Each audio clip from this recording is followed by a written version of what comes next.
Muito bem, a gente começa com algumas das imagens que circulam, então, vindo do Irã. Aí você vê algumas das imagens que vêm das ruas, essas de hoje. E você tem acompanhado nos últimos dias como as imagens que vêm de lá mais e mais mostram um cenário acachapante de protestos. O que começou com uma questão sobre a economia se espalhou com gritos de "Viva o Shah, o monarca no exílio do Irã", Reza Pahlavi, que é a aparente liderança desse movimento. Ao mesmo tempo, os gritos falam, então, morte ao regime e pedem a deposição do regime dos ayatollahs. Desde 79 até agora, uma coisa que parecia inalcançável, mas ganha atração internacional. A gente começa com a grande notícia do dia, o presidente americano apoiando os protestos e falando para que os iranianos tomem as instituições. Eu tenho aqui ele falando nas redes sociais, na Truth Social, onde ele disse: patriotas iranianos, continuem protestando, dominem as instituições, guardem os nomes dos assassinos e dos abusadores. Eles irão pagar um preço amargo. Eu cancelei todas as reuniões com oficiais do Irã até que essa matança sem sentido de manifestantes pare. A ajuda está a caminho. MIGA, President Donald J. Trump, presidente Donald J. Trump, MIGA, uma brincadeira com o MAGA. Vocês vão lembrar que MAGA significa, claro, o slogan de campanha Make America Great Again. Ali ele fez uma brincadeira colocando o nome do Irã no lugar com MIGA, Make Iran Great Again. A gente acaba de fazer a tradução simultânea do discurso de Trump em Detroit, Michigan, onde falava para trabalhadores da indústria automotiva, que ele ecoou a mesma retórica, dessa vez não só nas redes, mas em discurso, em palavra, pessoalmente. Eu pedi que a produção resgatasse, a gente acabou de ter isso, a gente deve ter aqui o clipe de instantes atrás, então, Trump reiterando esse pedido ao vivo e a cores, confira.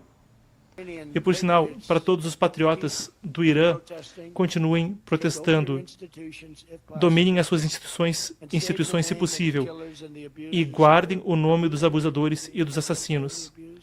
Vocês estão sendo muito abusados. Se os números estiverem corretos, eu já ouvi 5 versões diferentes. Uma morte já seria demais. Eu ouço números baixos e ouço números muito altos. Mas eu digo, guardem os nomes, porque eles vão pagar muito caro. Eu cancelei todas as reuniões com os oficiais iranianos até a morte, sem sentido de manifestantes parar. Vocês viram isso, eu coloquei tarifas também em qualquer um fazendo negócios com o Irã. E eu digo, torne o Irã grandioso novamente, é um ótimo país, até aqueles marxistas virem e tomarem conta. Muito bem, ouvimos então o presidente americano Donald Trump. Não foi só ele, conforme a gente tem mais a respeito do assunto, com a pressão internacional crescendo.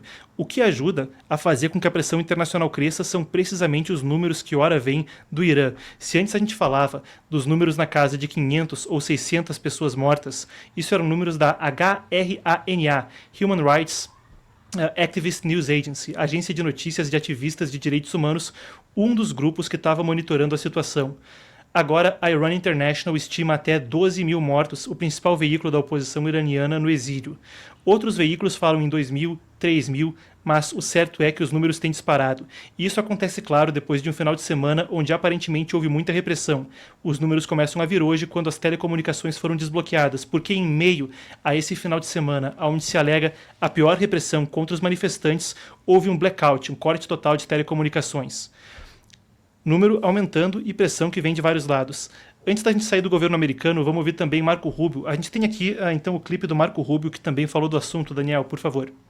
Sole source and the core source of instability and violence in the Middle East is the Ayatollah in Iran. And the only thing that Iran cares about more, the only thing they care about more than being the most powerful country in the Middle East, the only thing they care about more is regime survival. Surviving in power. And I think Donald Trump is a threat to that, which is why they want to kill him. Muito bem, a gente viu então Marco Rubio falando.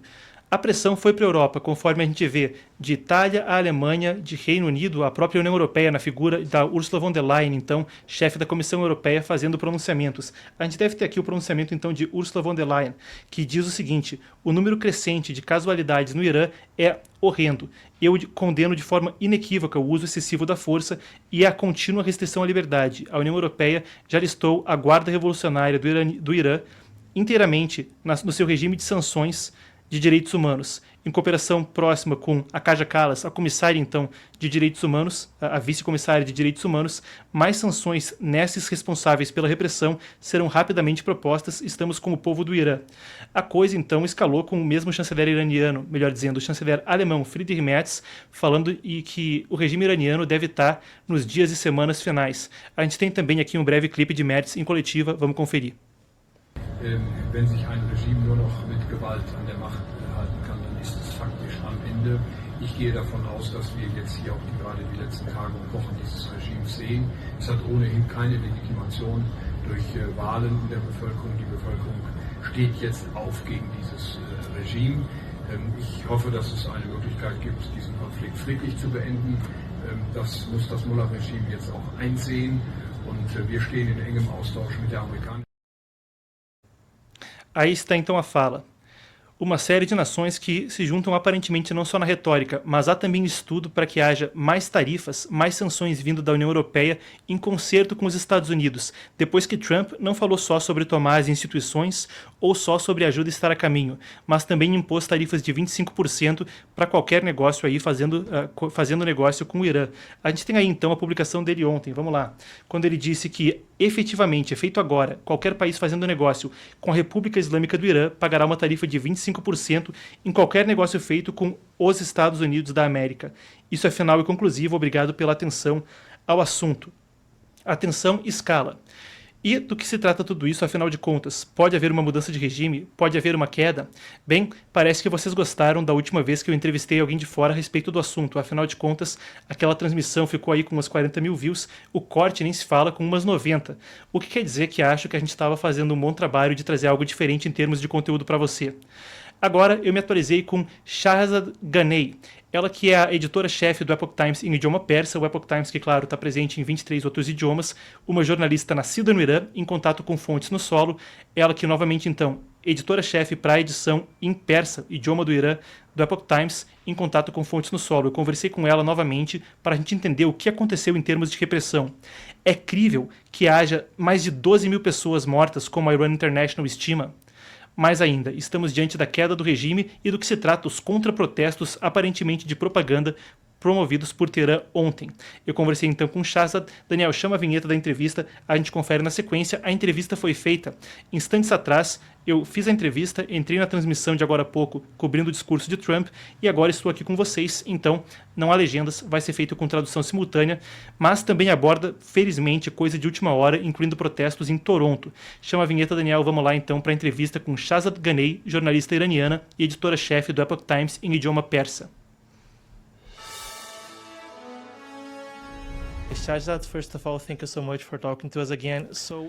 Muito obrigado por conversar conosco novamente. O presidente Trump acabou de dizer que a ajuda está a caminho para os manifestantes. E ontem ele colocou tarifas no Irã. Então, a sua reação às palavras do presidente? Ela, muito obrigada por me receber. Quando veio a notícia de que poderia haver negociações, havia palavras do Trump dizendo que ele queria negociar com a República Islâmica. Hoje, na semana passada ele disse isso, muita gente perdeu a esperança, achando que pudesse ser uma armadilha para o povo e que o governo Trump poderia estar em conversas com o regime. Mas depois que veio o anúncio, as pessoas perceberam então, ok, agora sim o Trump está falando sério. E agora com esse post de que Trump não vai mais negociar, bem, as pessoas agora acreditam que ele pretende seguir com a sua palavra. E eu quero que você saiba que hoje, há cerca de uma hora atrás, milhares de pessoas, milhares de iranianos em Toronto, que é a maior população de gente iraniana fora do país, se uniram no consulado em Toronto e estavam dizendo, Trump, age agora. Eu pergunto para ela, é muito impressionante e, claro, agora você está no Canadá, então é ótimo ter a informação em primeira mão.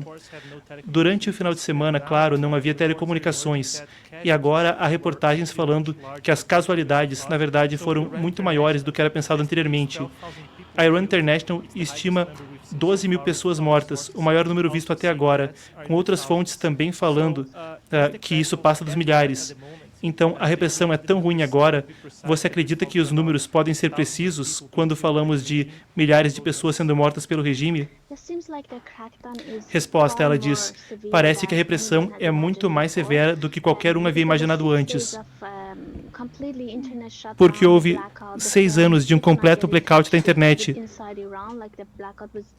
em Irã, no Irã. O blackout cortou as comunicações com todo mundo fora do Irã. Então não havia realmente um entendimento sobre o que estava acontecendo no país. E a gente aqui do Epoch Times, na nossa edição em idioma persa, conseguimos entrevistar algumas pessoas. Eu entrevistei uma pessoa que saiu ontem e voltou para a Holanda, do Irã. E ela disse que depois das 6 da tarde, as ruas pareciam linhas de frente. Ela estava continuamente passando pelas ruas principais e então ela ouvia os tiros. Ela disse que quando ia pela manhã na rua depois dos protestos, via sangue. Não era por toda parte, não era um banho de sangue, mas ela via muito.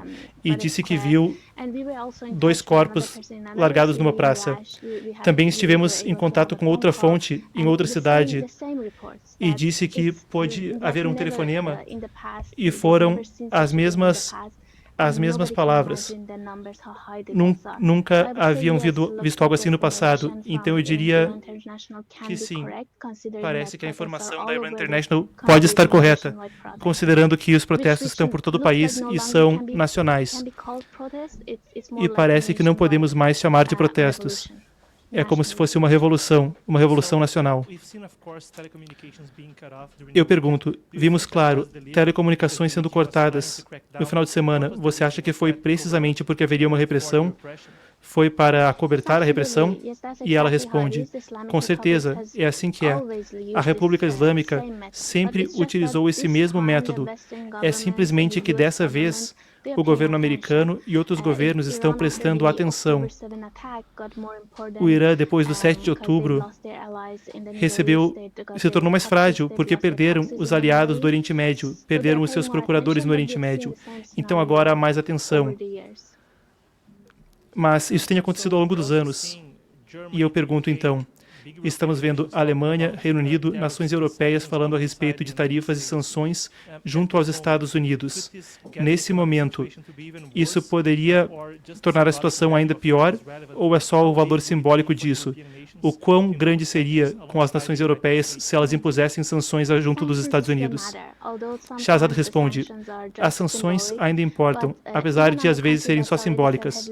Mas mesmo num país que já está sob tantas sanções, é importante haver sanções. Às vezes, isso manda uma mensagem muito clara, uma mensagem política, especialmente quando um regime está passando por tempos complicados. Mesmo que as sanções sejam simbólicas, isso ainda importa internacionalmente. Outra coisa é que se realmente eles alvejarem algumas instituições como a navegação, como a exportação de energia, ou só de sancionar alguns indivíduos que estão no topo do sistema, isso pode ser muito importante. Normalmente, quando países europeus agem e agem em coordenação com os Estados Unidos, isso reduz as formas que há de evadir sanções que ainda existem. Então, às vezes, existe evasão de sanções. Às vezes parece que os países não são sérios ao impor as sanções. Então isso agora aumenta a pressão econômica. Eu diria que não é que essa pressão vai fazer o regime cair do dia para a noite, mas certamente piora a situação econômica e isso também limita a operação do regime e também as opções que ele tem e mesmo o custo da repressão do povo. Eu pergunto então a ela, uma questão aqui, algumas das imagens que circulam mundialmente, uma que certamente circulou na internet brasileira, era de uma mulher iraniana e ela estava com uma imagem do Ayatollah Khamenei e estava queimando. E enquanto a imagem queimava, ela acendeu um cigarro nela. Isso tem sido viral e alguns analistas falam que isso também é sobre protestos que podem ser geracionais, como com a Gen Z, a geração Z, em Madagascar e no Nepal. Existe uma parte desse protesto que também é sobre uma geração mais nova ou sobre uma geração diferente se revoltando? E ela responde, existem algumas similaridades, especialmente quando se trata de jovens. Eles estão usando certamente esse ato simbólico e essa imagem de forma simbólica, mas também existem muitas diferenças grandes. Podemos dizer que não é o mesmo dos protestos da geração Z em alguns outros países. Mas a questão aqui é, dentro do país, tem um risco extremo à vida de qualquer pessoa se uma coisa como aquilo lá acontecesse no Irã. Aquela menina, na verdade, deve ter sido fora do país, aquela que ficou viral. Dentro do país, a Gen Z também tem feito coisas desse tipo. Mas não se trata de algum tipo de estilo de vida, é realmente gente colocando a vida em risco com um regime tão violento e autoritário que o Irã tem. E eu pergunto, uma das coisas que é chocante, eu estava até noticiando sobre isso no Brasil ontem. Nós vimos uma manifestação do regime dizendo ser contra o terrorismo sionista e americano. Até o presidente Massoud Pezeshkian estava nas manifestações. Do que se trata isso? É sobre propaganda, é sobre legitimidade? O que era aquela manifestação pró-regime? Ela responde, quem chamou aquela manifestação foi o próprio Pezeshkian, e aquilo lá não representa nada orgânico. Não é parecido com os protestos orgânicos. Aquilo lá é um pequeno segmento da população que se beneficia diretamente do sistema da República Islâmica. Eles estão sendo pagos para serem leais. Mas todas aquelas reuniões, eu diria que eram, na verdade, organizadas pelo Estado. Então, há vans, há ônibus que levam as pessoas para a organização. Não é nada como os protestos do povo, os orgânicos. Isso vem de escolas, entram em ônibus vindo dos trabalhos. Muitas pessoas organicamente não vão. E é basicamente uma rede de pessoas que eles pagam e essas pessoas se reúnem. E muitas vezes, esse tipo de presença, eles também pressionam as pessoas. Eles dão incentivinhos, dizendo assim. Então, sim, eles se reúnem. Mas alguns dos vídeos que foram vistos talvez nem sejam verdade. E também envolvem uma grande quantidade de controle da mídia, em particular para as audiências estrangeiras. Então, eles são meio que projetados para isso. E eu pergunto para ela, há cerca de 1 hora atrás, a embaixada americana pediu que as pessoas evacuassem o país, conforme outros países também estão pedindo o mesmo. Você acredita que talvez haja uma escalação armada com os Estados Unidos ou com a repressão escalando até um ponto mais grave, linha abaixo?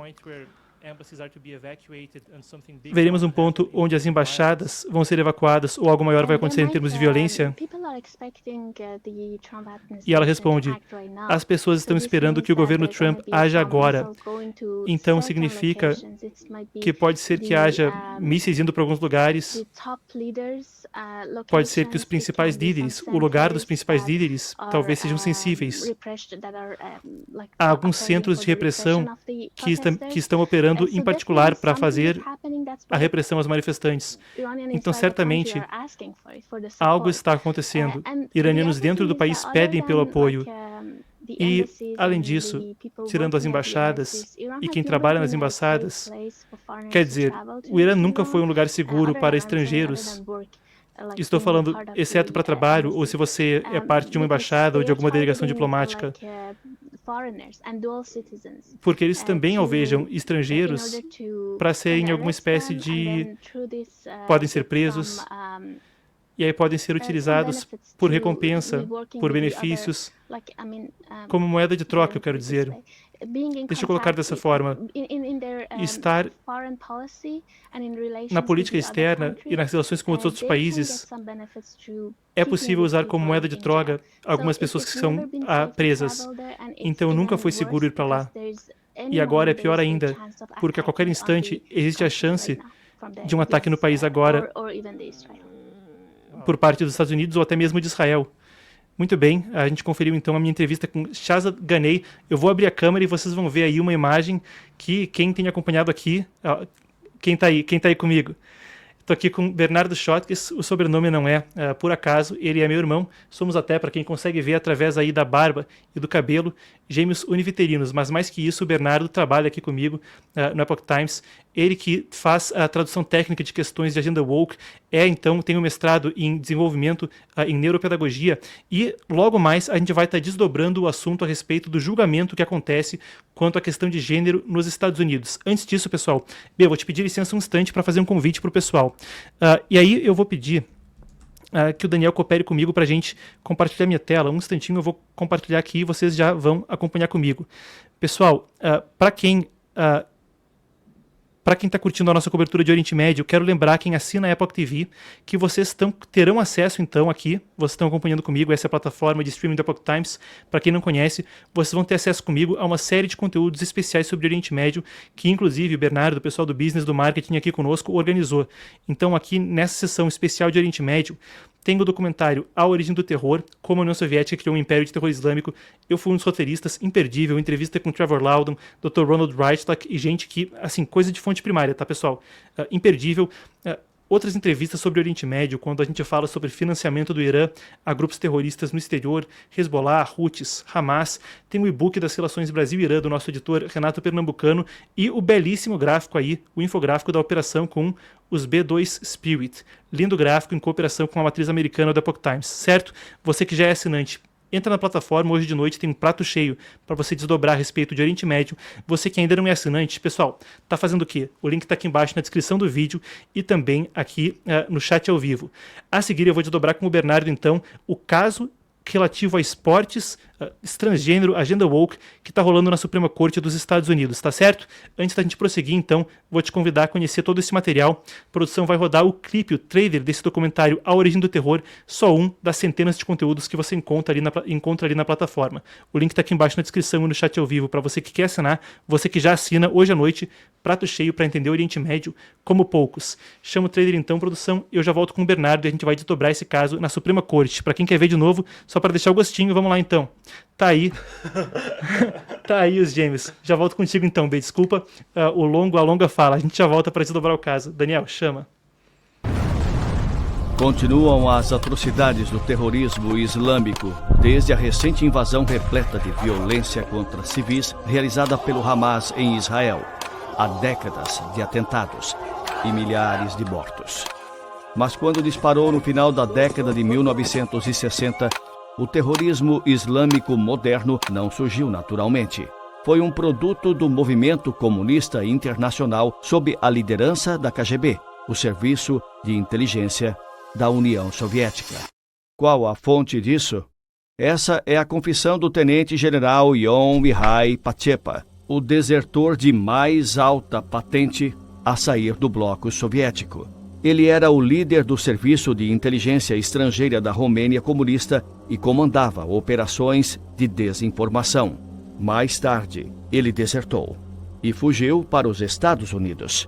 As denúncias dele sobre seu tempo no aparato comunista foram a base das condenações do ditador romeno Nicolae Ceausescu e aceleraram a desintegração do bloco soviético na Europa. Mas uma delas recebeu menos atenção do público.